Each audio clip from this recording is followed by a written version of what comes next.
कृष्णा उपदेश 2M channel में आपका स्वागत है। दोस्तों, जिंदगी में हर इंसान को कभी ना कभी मुश्किल का सामना करना पड़ता है। ये मुश्किलें हमारे लिए चुनौती बनकर आती हैं, लेकिन यही सोच और मजबूत मनोबल से हम इनका सामना कर सकते हैं। जब हालात कठिन हो और हर तरफ अंधकार दिखाई दे, तो कुछ सकारात्मक बातें और विचार हमारे मन को शांत कर सकते हैं और हमें आगे बढ़ने की प्रेरणा दे सकते हैं। एक समय की बात है, हस्तिनापुर में पांडव अपने जीवन के कठिन समय से गुजर रहे थे। जुए के खेल में सब कुछ हारने के बाद उन्होंने वनवास और अज्ञातवास में रहना पड़ा। वनवास के दौरान एक दिन द्रौपदी ने युधिष्ठिर से पूछा, इतनी विपत्तियों में कैसे आप शांत रह पाते हैं?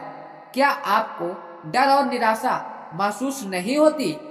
युधिष्ठिर ने मुस्कुराते हुए कहा, मैं हर संकट में श्री कृष्ण को याद करता हूँ। उनके उपदेश और उनकी बातों में मेरे मन को हिम्मत देती है। इस पर द्रौपदी ने कहा, कृपया मुझे भी बताइए, उन्होंने आपको ऐसा क्या सिखाया जो आपके मन को मजबूत बनाए रखता है? युधिष्ठिर ने श्री कृष्ण ने एक जुड़ी सच्ची घटना सुनाई।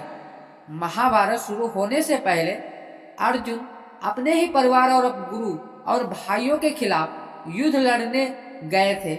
उनके मन में एक निराशा थी। उन्होंने श्री कृष्ण से कहा, मुझे यह युद्ध नहीं करना, अपनों को मारकर कोई खुशी नहीं पा सकता। श्री कृष्ण मुस्कुराते हुए अर्जुन से कहा, हर आत्मा अमर है। तुम जिस शरीर को मारने और बचाने की बात कर रहे हो, वह केवल एक नरसिंह शरीर है। आत्मा अजर अमर है, इसलिए अपने कर्म पर ध्यान दो, परिणाम पर नहीं। यह जीवन के हर व्यक्ति के लिए परीक्षा है। जो परीक्षा में धैर्य और साहस रखता है, वह विजय होता है। तुम्हारा धर्म है अपने कर्तव्य को निभाना। रिश्तों को मोह या सुख से जोड़ने के बजाय अपने कर्म का पालन करो। श्री कृष्ण ने अर्जुन को समझाया, जो भी मुश्किलें हमारे जीवन में आती हैं, वह हमारा साहस और धैर्य और कर्म की परीक्षा लेने के लिए होती हैं।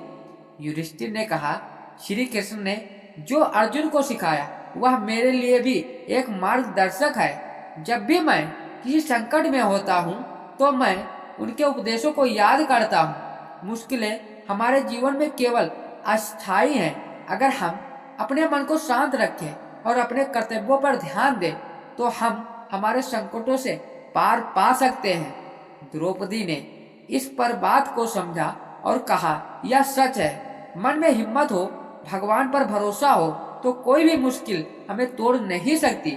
जब आप मुश्किल समय से गुजर रहे, तो श्री कृष्ण के यह 3 उपदेशों को याद रखें। संकट स्थायी नहीं है। धैर्य और साहस का सबसे बड़ा हथियार है। कर्तव्य पर ध्यान दें, फल की चिंता ना करें। श्री कृष्ण की कथा यह हमें यह सिखाती है, समय कितना भी कठिन हो, मन को स्थिर और मजबूत बनाकर हम हर परेशानी को हरा सकते हैं।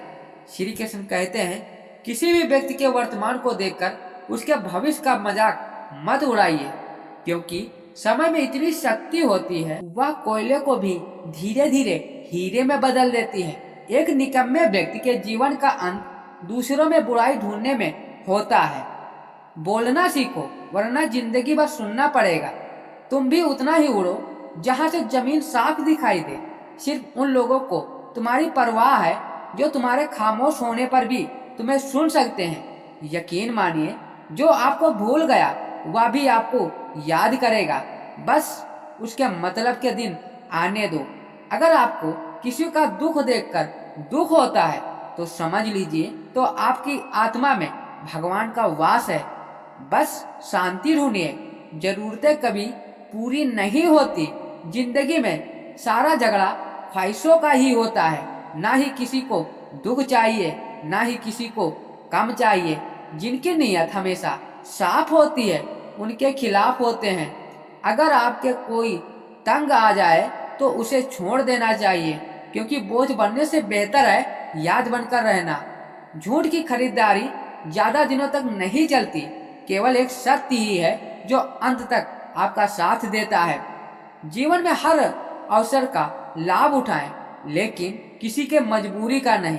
अगर जिंदगी आपको मौका देती है तो आपको धोखा भी खा सकते हैं। आज के समय में अगर खुश रहना है तो स्वार्थी बनकर ही रहना पड़ेगा, या हम नहीं। इस दौर की सच्ची हकीकत है, जिसने अपनी समस्याओं पर कदम रखा वह जीत गया, जिसने अपनी समस्याओं का अपने सिर पर रख लिया वह टूट गया।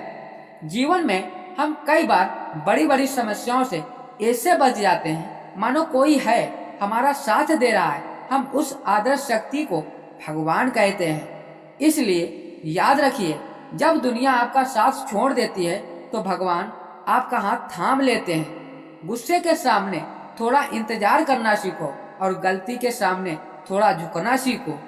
एक बार दानवीर कर्ण ने श्री कृष्ण को अपनी व्यथा सुनाई। कहा, हे प्रभु, जब मैं पैदा हुआ तो मेरी माँ ने मुझे त्याग दिया।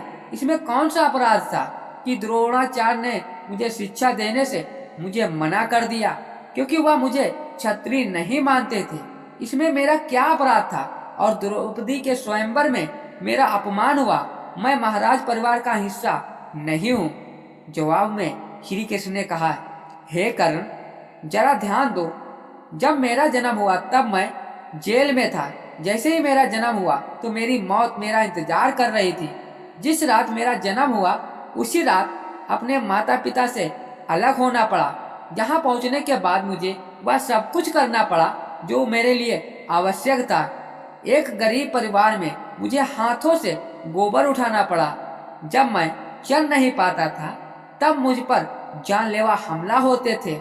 मुझे बार बार मारने की कोशिश की गई। बचपन में ही मेरे पास ना तो कोई शिक्षा थी, ना ही महल, ना ही कोई गुरुकुल, कोई बहुत बड़ी सेना भी नहीं थी। फिर भी मेरे मामा जी मुझे अपना सबसे बड़ा दुश्मन मानते थे। मेरा जीवन भी चुनौतियों से गुजर रहा है। यह महत्वपूर्ण नहीं क्या आपको जीवन में कितनी बार अपमानित होना पड़ा, बल्कि यह महत्वपूर्ण है आप उस अपमान को स्वीकार कर कैसे उत्तर दे रहे हैं। आपको पास वह ज्ञान है जिसे आप उपयोग कर सकते हैं। आप सभी चुनौतियों को पार करके आगे बढ़ सकते हैं। चोट लगने से डर के पीछे नहीं हटना चाहिए, क्योंकि चोट लगने के बाद ही इंसान खुद को संभालना शुरू करता है। सत्य बोलने वाला और सही रास्ते पर चलने वाला व्यक्ति दुनिया को हमेशा कड़वा लगता है। तारीफ चाहे कितनी भी हो कर लो, अपमान बहुत सोच समझ कर करना चाहिए। समर्पण एक छोटा सा शब्द है, लेकिन इसे लागू करने का जीवन बदल जाता है। जब रिश्ते आपको रुलाने लगे तो इसे नजरअंदाज करना सीखें। विश्वास के बिना कोई भी रिश्ता लंबे समय तक नहीं टिक सकता। अगर कल का दिन किसी गलती के कारण दुखद है तो उसे याद करके आज का दिन बर्बाद ना करें। श्री कृष्ण कहते हैं, व्यक्ति के विनाश के 5 कारण हैं: नींद, क्रोध, भय, थकान, काम टालने की आदत, छल कपट से कमाया गया धन हमेशा दुख ही देता है। खामोश रहने से बड़ा कोई जवाब नहीं और माफ कर देने से बड़ी कोई सजा नहीं। अपने जीवन की समस्याओं को किसी के साथ साझा न करें। ज्यादातर लोगों की उनकी परवाह नहीं है। बाकी लोग इस बात पर खुश होंगे आपके जीवन में यह समस्या है। श्री कृष्ण कहते हैं, दिखावा करने वाले लोग ऐसे भी होते हैं जो समय आने पर सब कुछ समझ जाते हैं। किसी से ज्यादा उम्मीद मत करो, क्योंकि जितना ज्यादा लगाव होता है घाव उतना ही गहरा होता है। जैसे आईना और रिश्ता दोनों ही नाजुक होते हैं, लेकिन दोनों में फर्क सिर्फ इतना है, आईना गलती से टूटता है, रिश्ता गलतफहमी से।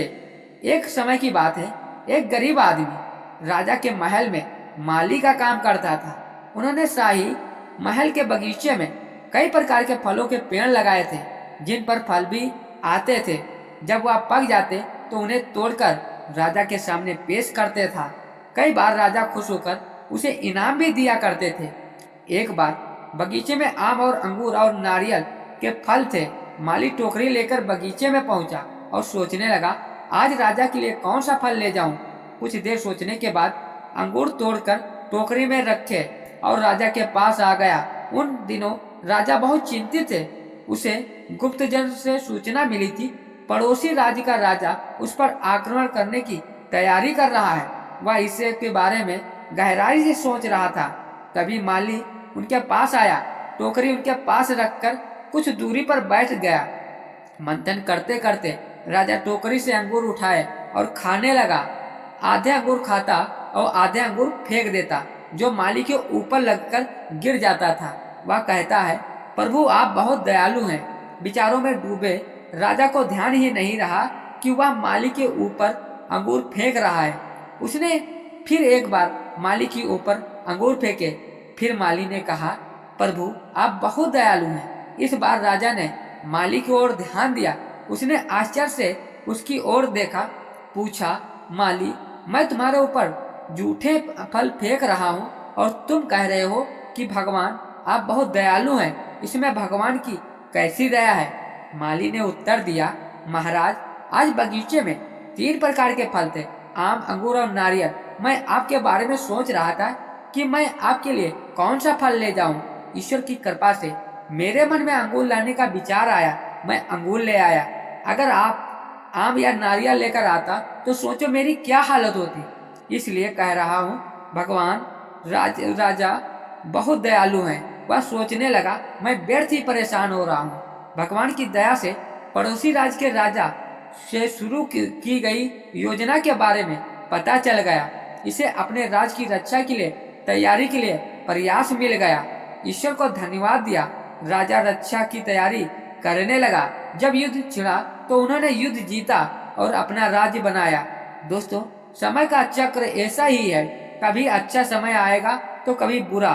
अच्छे समय में भगवान का शुक्रिया करना भूल जाते हैं और बुरे समय में शिकायत करना शुरू कर देते हैं। जबकि जरूरत है कि हमें अच्छे समय के लिए भगवान का शुक्रिया अदा करें और बुरे समय के लिए आभार व्यक्त करें, जिससे हमें हर स्थिति का सामना करना पड़े। उन्होंने ही हमारे सामने यह हालात पैदा किया है।